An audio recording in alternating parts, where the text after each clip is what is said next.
Alrighty, the meat and potatoes, and it is all your questions today.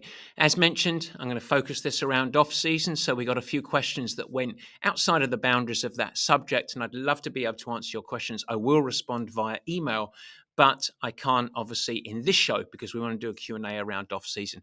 What I have done is categorized it into a few areas, and we're going to start with part one on big picture questions. We've got quite a few on some of the bigger concepts that we've gone through over the last couple of weeks. And we're going to start off this first question, and I've got the reading right in front of me, so I've got the opportunity to read here. And this is from Lynn in Missouri, and it's a good one for those that are chasing performance gains without necessarily being a triathlete. Now, remember, as I sort of started off about 3 weeks ago now and laid out this series, I said, I'm going to place my emphasis on triathletes because we work with a lot of triathletes, but a lot of the concepts apply to everyday folks, whether you're a runner, whether you're a cyclist, whether you're just a lifestyle athlete that's looking to improve their energy and health in life. And so Lynn is one of these, and she has asked this question.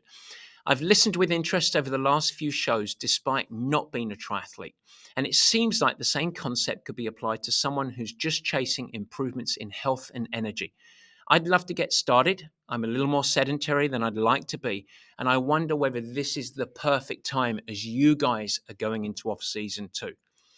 Well, it's a great question. In fact, Lynn, I just finished up with an executive team, and an executive team working with them in a workshop. And we probably had about 60% of people that were really struggling to get any traction on their own focus on personal well-being, which of course is a catalyst to better sustained performance in anything we care about, including in the business world.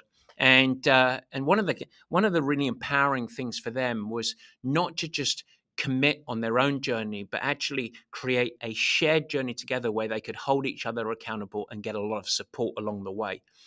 And so for you, not being a triathlete, it doesn't matter at all. In fact, it's a fantastic time to commit to yourself, but also lean into a community of a kind, whether it's with Purple Patch or someone else. I would say that you don't need to be an athlete to draw from the benefits of an athletic approach. And what I mean by that is once you get up to a little bit of a groundswell of daily movement, you can actually lean into some of the benefits of how we get to ultimately world-class athletic performance.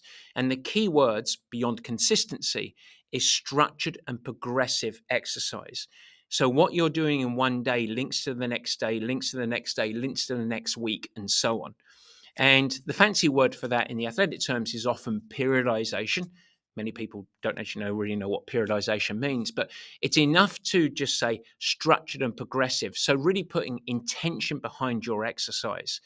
And so if you do decide to start with ourselves or another group, off-season is a fantastic time because it tends to be a lower stress time, at least so far as training demands are necessarily the case, and you can really build up the focus from the ground up. The second thing is that for us, our off-season starts October the 1st, and that's a really nice runway into the holidays. It sounds counterintuitive. Many people start after the holidays, January, New Year, New You. But this is a really good time to get a little bit of control over your own personal well-being, your fitness, some of this associated habits that are going to help you bring better energy that you then bring into the holidays and stay consistent, not obsessive, so that when you're coming out of it, you're not digging out in January like many people are, a hole of desperation. So I think that's really important for you. The question here is, how do you get started? And the first word I would say is patience. You want to actually start with where you're at right now. Your start line is not where you want to be in 6 months' time. It's where you're at now. And build really, really simple mini victories. And so if that was someone that was completely sedentary, that just might be walking every night after dinner and making a really simple commitment, and don't overcomplicate it. And then gradually, as you're successful on that, introduce new things. So your focus can be really patient, and even where you're applying your focus can be progressive. It might start with just movement and maybe a little bit of strength. Then once you feel good, maybe we'll start to think about hydration. Maybe we'll introduce some intention behind your eating. but don't try and change everything at once. I think that's really, really important. Remember what I said? I love the runway into the holidays, a really good time. And so, yes, if you're looking for a little bit of inspiration, October the 1st, okay, that is the time to really rock and roll. So, pretty much right around now, build it in. You got a few weeks to really get going. And then when you meet the holidays, you're already going to be showing up into that holiday time when there are more parties, etc., with a little bit of framework and structure. And then you'll go in and you won't need to say new year, new you. You'll already be on your journey of transformation. It's a great question. Question number 2. This is one from Jack down in Florida. Good stuff. Jack is not a purple patch athlete, but he had a good question, a good big picture question again, which is he is a competing triathlete. And he said, this year I had a pretty light race season. I've really enjoyed my training, but unlike other years, I'm not feeling tired or burnt out whatsoever. And so with that in mind, can I just keep charging? Can I skip the postseason and keep going with my higher training load? I don't feel like I need a break. Well, you might not need a break. You might not need to have that complete mental clean out. But I would strongly urge you, Jack, not to maintain full-blooded training, particularly if you want to shine next year, which I'm making the bold assumption that you really do want to have a great year next year. Whenever you really start to continue on your training load and you just maintain hard training, the likelihood of you not being in 6 months' time having a little bit of corrosion of motivation, a little bit of fatigue accumulation, your chances of getting there without that is minimal. In fact, I've never seen it done. Whenever anyone has just gone full-blooded in the winter, something happens. It's just too long of a time for the body and the mind to absorb the training and keep it really effective. And so you don't have to have that 10 to 21 days off. But I would really lean into, remember what I talked about in the last couple of shows. The off season is the time where you are preparing the body to accept and optimize the hard training that's going to come in the months ahead. And off season is also the time that athletes globally have the capacity to focus on things that they simply can't when they're training really, really hard. And so if you just keep the right training hard now, you're going to under focus on the good stuff that's going to help you improve your skills, improve your technique, lay down some good habits. And you're not really preparing the body to train.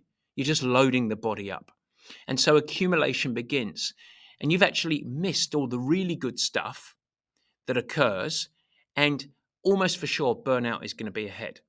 So I'll repeat it. I've never seen an athlete hammer autumn, hammer the fall, and shine in the spring and summer. And so instead, if you've got lots of mental energy right now, double down, become a master of your craft, really build up more of the habits. But getting to January like a bottle of champagne that's been shooken up, all right, just nice and shooken the shoulders, as I like to say. In other words, shake the shoulders. You've shaken up that champagne, it's ready to pop, but you're there physically and mentally. That's the best thing that you can do. You've always got room to grow. For triathletes, I've never had someone that says to me, I wish I had have gone out on the swim harder in a race. And I've also never had someone to say, I didn't have a bad season, but I wish I had to train much harder over the course of off season. A really patient approach with room to grow is a huge component. I hope that helps, Jack. Come and join us for a little bit of off season fun. You'll have room to grow and you'll have a great 2025 season. All right, question number 3 from Marisol. Marisol, she's in somewhere in, she said, Central America. So, well, should we make up a country in Central America? No, choose one. Central America. Marisol, fantastic. She said, I have made sacrifices during the race season and I have trained very, very hard. How do I get that mental break while also continuing to train in the off season? Well, the good news, if you really feel like Marisol, you feel like you've really invested over the course of the last sort of 9 months or so, and you've raced very, very hard, it's I think the best way, and first I would send you back to the last couple of episodes on this question, But the second thing is the good news about off season is it should feel very different. And what I mean by that is if you're doing it successfully, it shouldn't have the same mental toll or pressure as the rest of the season. And remember, one of the key concepts that I talked about is whatever your maximal capacity to train in your time-starved life is, in off-season, you don't want to train up to that limit. You want to give yourself more room to grow. And so it should really feel fresh. It should be different. And right at the peak of your hard training, hard racing, there is a juggling act that occurs for most athletes. It takes a lot of focus. I'll acknowledge that for a time-starved athlete that is trying to be competitive in sport, because you've got all of the non-negotiables of life and work, and you're trying to maximize your training load that you can get in while yielding positive adaptations and race readiness. So there is this tension, healthy natural tension, that forces effectiveness and prioritization and optimization and all of that. But it takes real intention. In off season, you should have a big breath. You should have more space. And so if you don't feel that relief, you need to peel it back even more. You need to give yourself more time. The second thing from what you're saying in that question is I would urge you to really have a mental clean out. So probably 2 weeks where you can exercise like a healthy human being, if you like, but I wouldn't do any structured exercise at all. I wouldn't have a heart rate strap. I wouldn't have a power meter or GPS monitor on. I would just exercise. And I would take your athletic hat off and I would just be a healthy human being. What do healthy human beings do? They move their body most days. They consume good quality nutrition as much as possible. Sometimes they have a little excess. Sometimes they go big party time. All of that stuff is good. But you don't become a sloth. You can keep moving, but you don't have any order or structure around it. You just flow and you go with the rhythm. You're not training. Then when you get back on, you've got this big mental cleanse that's occurred, and you're probably desperate to have the framework and the structure back because suddenly people realize that that's really how they are actually operationally effective over the course of broader life. And you can start with a fresh lens and go from there. And so, yeah, athletes thrive in off season, but it shouldn't feel like a burden. And if it does, you need to peel it back, commit even less, not in terms of commitment of focus, but in terms of total training hours, and you'll be able to be really, really productive. Good stuff. Alrighty. So, question number 4, the last one in question number over the course of the big picture questions here. This is from Erica in New York. She said, you have discussed a lot about lower stress and key specific structure. What are your thoughts on some of the newer AI-driven training programs, as these seem to be the most specific and optimal methods to get customized off-season training and even beyond? Whew, well, it's a big subject, and it's a great question. Thank you, Erica. I'll say this, and let me talk about AI first. And AI is a part of our lives, and I don't want to have the discussion here or point out opinions of the benefits and the positives and the potential negatives of AI. AI is with us. We utilize it at Purple Patch. You are smart if you integrate AI in some way into your life. All of us will be integrating AI into our life, etc. And so I am by no means anti-AI, if you want to have that as a blanket statement. It is a really useful tool that can help us become more efficient in multiple areas, and that's great. And as we look forward over the course of the next 2, 3, 4, 5, 10 years, AI will be an essential tool for coaches delivering programming to athletes as well as education. As we're here right now, there's a couple of things that we should think about with any AI program. The first, without being an AI expert per se, so I don't claim to be, but the first and important component is there are 2 key features of any AI program that's very, very important to make it really effective. The first is it needs a methodology to begin so that, like a climbing frame, it can actually create the decision-making trees that are occurring. So at the start of it, you need some form of methodology. So if you're going to utilize an AI program, you first want to understand who's governing or created, what's the methodology that it's built on. And quite often, a lot of these AI companies or organizations currently are like black holes. They'll talk a lot about the marketing speak, but they won't actually focus around what was the original methodology. The second thing that AI needs is a massive amount of data. And so that's one of the primary reasons that a lot of the young AI companies right now are spending so much money on marketing and, quote, giving away their AI platform because they're leveraging their actual client base to build their algorithms, etc. And over the course of time, those will get better. Where I stand right now with it, with the programs that are out there right now, there's a couple of limiters that I see with it. Firstly, it's just not quite there yet. There are some elements are there, but it's nowhere near what the promise is around it. And in fact, if you look at the programs, the challenge of it is it extracts quite a lot of the joy because you get a lot of repeating workouts that are really simple in structure and a little bit boring, not very interesting. The second component that I have a challenge with is if it's so personalized, which is theoretically not such a bad thing, but it diffuses some of the components that you can gain from team and community and culture. Imagine going to a master swim workout and every single person doing a completely different session. And that sessions are all quite boring. That has a challenge for me where you're losing some of the camaraderie, the support, and the team component to it. So there's that side that's a little bit challenging as well. But the biggest area for me as a coach is that one of the things that you can't do, all that we're really managing with an AI driven program right now is a training stimulus based on intensity, length of duration, number of intervals, so training load and intensity.